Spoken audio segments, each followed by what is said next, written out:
Welcome everyone to the Circular Fashion Group presentation and discussion on certifications. So the first part of this presentation will be recorded and available to all. And then with our pilot group, we're going to go into more of an off-the-record discussion. So for the first part of it, and then the person who will be leading the discussion, I'd like to turn it over to my colleague, Rachel Tam. Rachel, do you want to introduce yourself and then launch into the presentation? Yeah, so hi everyone, and thanks for having me. So I'm excited to kind of share a little bit about certifications and how brands can leverage this to have it aligned to their brand strategy. I work on the corporate sustainability team at a US retailer. So for the past few years, I've spent some time to get to know these certifications and understand like the nuances too. So let me start the slides.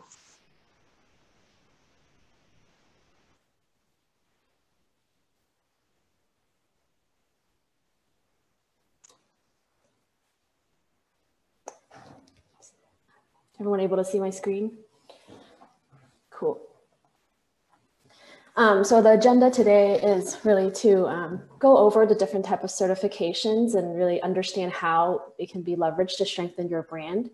I'm going to go a little on a deeper dive about finding the balance between what we're calling circularity actions versus how you talk about it on your website, on your brand marketing, and what we're calling circularity communications. Then I've done an analysis on a few examples of direct-to-consumer brands, and just to understand, how different brands are leveraging this. And I have created a riskometer from a reputational risk perspective to see where they sit. So the landscape today is that, consumers have to navigate a lot of information. There are myriads of sustainability terms. There are various product certifications and logos. And even more so, there are different marketing claims that brands are making. And on the flip side, consumers want to trust that the products that they're buying are accurately labeled. So this is really becoming increasingly difficult in a market that's saturated with lots of different product claims.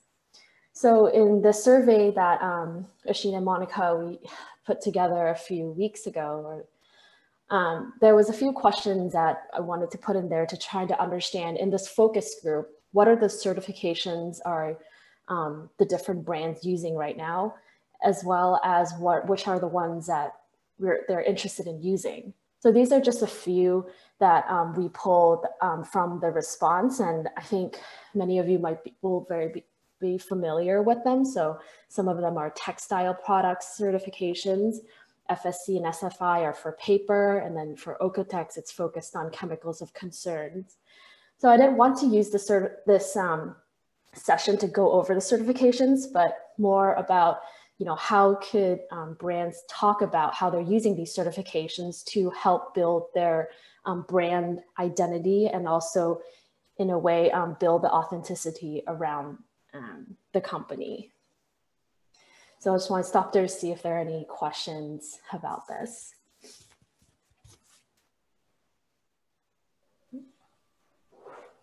If anyone has any questions, please feel free to put it into the chat and I will relay them to Rachel.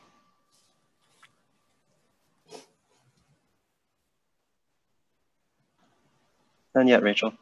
Okay. So here, I want to spend some time to talk about the difference between circularity actions. This is a term that we've put together to portray, the different types of actions as you, the operator, the designer, you wear many hats for your brand. So every action that you're taking to help build build your brand towards a circular future, right? So this includes, the type of packaging you're picking, for e-commerce, right? The different types of invoice or collateral that you're using. From a point of sale perspective, if you have a store, the billboards, the receipts, and then finally, a little more difficult, it's the on-product information, right? Are you using different standards and sourcing the materials? So these are all actions that you as your brand leader, you're taking towards a circular future. Then on the flip side, it's the communications perspective, right? So this is what you're talking about on your website, using your brand marketing, how are you communicating with your customers? And also really remembering that your customer only know what you tell them. And because many of these circularity actions are behind the scenes work, make sure that you're able to talk about it in a way to get credit for it, but also beware of that, because greenwashing is a real thing. So I wanted to share a few examples. So this is a example from Girlfriend Collective. This is a women's active wear brand. They are very, very focused on the sort of the millennial generation, as well as they use a lot of sustainable materials in their production. So because they're building such a sustainable brand, you have to imagine that, you have to expect as a brand that your consumer is going to push back. So this is an Instagram post from just 2 days ago. They posted an item about, this is a fleece made out of water bottles. And then immediately, there's comments, because it's a big brand, that, somebody is calling them out immediately saying that, hey, I thought, we hate plastic. Why was my product wrapped in a poly bag, right? So it's great that I think the brand immediately responded, as you can see, but it also shows that, you have to expect this sense of urgency from your customer, who expects a lot out of a brand that is calling itself sustainable. Then I have a few examples here on packaging, because from a circularity actions perspective, packaging is something that is a little easier to achieve than going to the product. So from a packaging perspective, there are many different types of materials that exist today. So I wanted to start with plastic. So to the left, we have, this is a package that I received a few weeks ago from Pearl Izumi, which is a cycling apparel brand from Boulder, Colorado.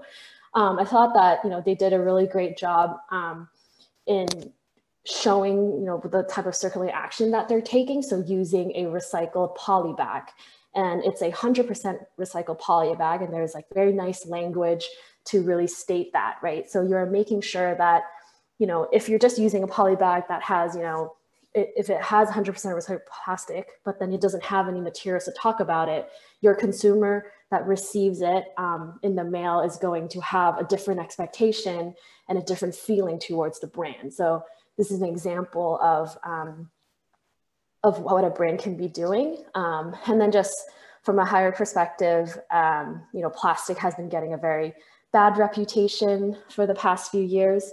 But from a LCA perspective, plastic always does very well. It protects the garment, as well as light for transportation. So these are things to definitely think about too. So if you are using poly bags, how can you message it in a way to show your customers what you're doing?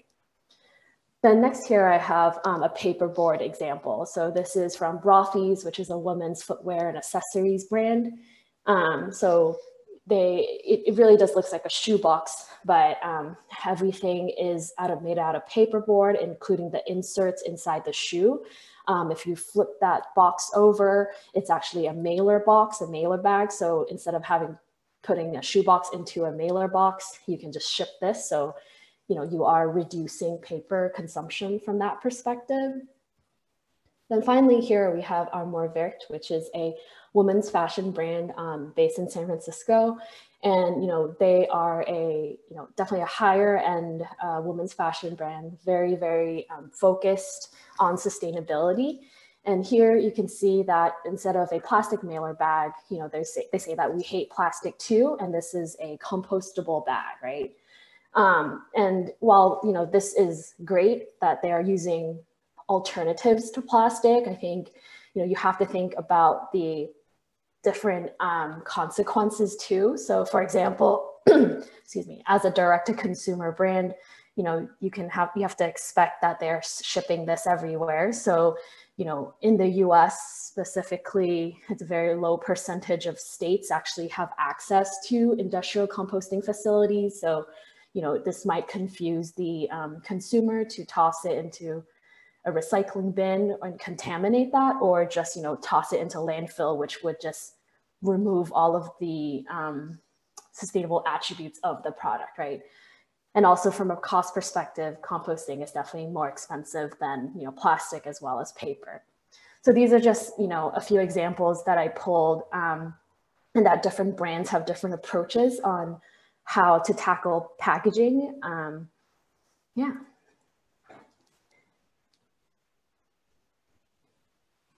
Oh. So actually, let me stop, see if there are any questions about this before I get on to the next section. No? Okay. So in this next section here is the reputational risk analysis that I did on a few direct-to-consumer brands. And I have 3 different examples. And this is, if you remember just a few slides back, it's the circularity actions versus communication. So what I did was, you know, this is an external analysis. I have no connection to any of these brands. So I really just went on their company website, their social media to understand what they're doing, and then did a high-level analysis on them. So the first one I have here is Cezanne, which is a women's fashion brand based in Paris. You know, sustainability is very, very a big part of their brand identity. So on the left here is information that I got from their website. So they do a good job in telling us, you know, in the 2019 summary, what they're doing. So they have reached, you know, 70% environmentally friendly materials, and they define what that means. They use certifications as a backup to tell you how they're reaching their target, right? So they're using GOTS for organic cotton, Oeko-Tex standard. They're using FSC mix certified for their viscose, as well as like for leather too. And then they also talk about the different targets they want to reach, right?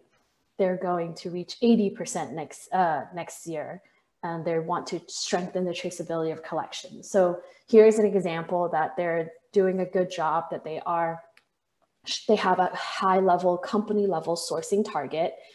They are referencing specific material certification. I was not able to determine whether or not they are adding a certification logo on their hang tag for the products. But hopefully I will be able to, if I do a little more research in terms of looking at the social media, or maybe just shopping there one time. And so these are all good things that the brand's doing, because through all of these actions and being able to communicating it clearly, they are using this transparency to build consumer trust. And I wanted to also mention the flip side of, if you're not adding a certification logo on your product, something to think about, because pledge number 3, I believe, is about resale. So when the hang tag comes off and there's no sort of information about if this product is made of, for example, recycled polyester, then you know, the sustainability attribute sort of comes off immediately from the product. And sometimes from a resale perspective, that might, you know, affect the cost, the value, as well as just, you know, consumer perception towards the quality, as well as for it to have a second life. So at the highest level, we rate this one as a low reputation in terms of a greenwashing. So the second brand example I have that I'm using is Outdoor Voices, which is an activewear brand based in Austin, Texas. So I did the same thing where I looked at their external communications. I looked at their website, their social media, to understand like what type of targets they're setting, as well as understand their product claims. So here we see that, you know, they have at the highest level, company level sourcing targets. So this, you know, their goal is to include a circular product take back and repair program in the future. They want to increase their traceable fibers to 80% by 2022, and then also increase use of Blue Sign certification fabrics by 2021. So this from a highest level perspective, like this is great that they have a sourcing target, right? Then the next understanding is looking at their product claims. So are they referencing different types of third-party standards to back up these high-level targets, right? So they're saying that, you know, we're sourcing certified organic cotton, recycled wool, you know, made from recycled PET. So this is a decision that the brand might have made to say that, you know, I don't think the consumer is going to understand what all these third-party standard is, but they can trust us that, you know, I am, you know, as a brand, I am sourcing all of these things, I'm doing it the right way, but I don't need to put that third-party product logo like on my product or like on the website. So this is a sort of slightly different approach, right?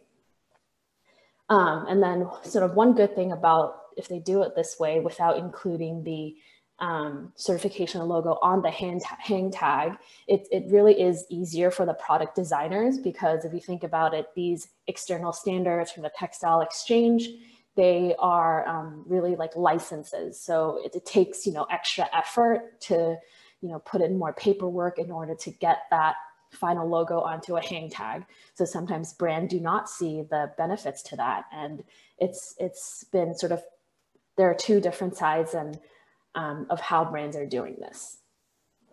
Then finally, for the negative side of things is that, you know, for a consumer that is not familiar with the brand, like they may question the authenticity of it, right? Are these claims, are they accurate? Like, where is this organic cotton even coming from, right? And then the same thing about the product attribute. For a consumer that's not familiar with the brand and they buy something from there, they may just not, you know, associate the product with certain certifications and have an understanding there too. So at the level, we graded this one a medium reputational risk.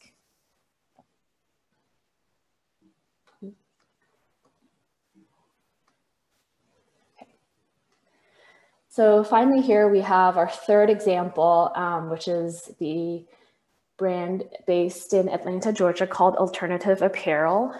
This is definitely a larger, more established brand. And sustainability is in all of their marketing, right? Like on their website, they really talk about their soft materials. So from a product claims perspective, on their website, they have very, very generic statements, right? So this is copied from their website saying, most garments are crafted with sustainable materials. We use organic and recycled, you know, low impact dyes. And like, that's it. It does not, you know, they did not provide like any other information. There's no company level sourcing goals. There's no reference to the certifications, and there's no inclusion of, you know, any type of certification onto the product or onto the hang tag.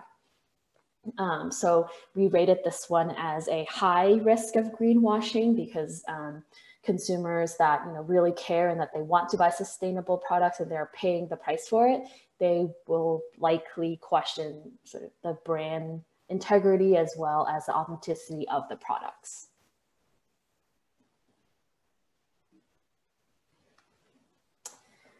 So this is yeah, all I have for everybody today. And, you know, something that, you know, knowing that this is just, you know, a first phase of the group and the pilot group, we wanted to, you know, really just understand like if this type of information would be interesting to you. So, you know, would a reputational score for your brand be something that's interesting? Are there other certifications that you are utilizing or you're interested in? So just, you know, a few questions to think about, and we'd love some feedback too for sort of next phase 2, phase 3. Thank you.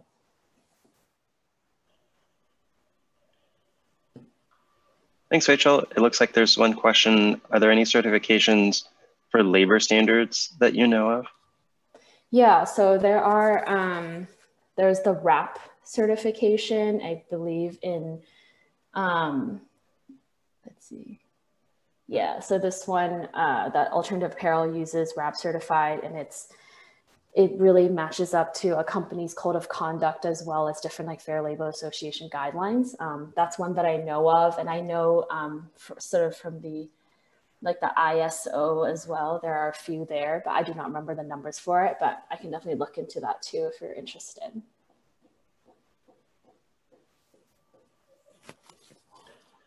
Thanks. Any more general questions before we jump into an off-the-record discussion. There's one more, Rachel. How does B Corp certification fit in from your perspective? Yeah, totally. So this is definitely something that when we were putting together this webinar, we really thought about. So B Corp is a company level certification that's focused on how the business is sort of running from, like socially, environmentally. So it's a higher level branding. And I think more and more consumers are recognizing this, especially in the US. I don't see these product certifications or standards to be something that's against the B Corp. To me, I feel that they are complementary. So for example, if you're sourcing, recycled polyester from GRS, and then you put that information towards your B Corp certification, it would only strengthen it. So they're complementary from what I understand.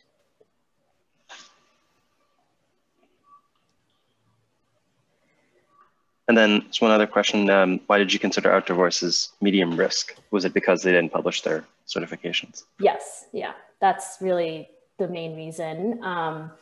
For Outdoor Voices, they have company level sourcing targets, which is really amazing. But they did not, highlight the specific standards that they're using to support and to help the company reach these higher level targets. I think just referencing like, okay, if all our cotton is coming from, BCI cotton, that would be really, really helpful. And for a brand, especially Outdoor Voices, that is so focused on, building its sustainability sort of components and such a brand identity, this is definitely a small thing that they could definitely do from my perspective.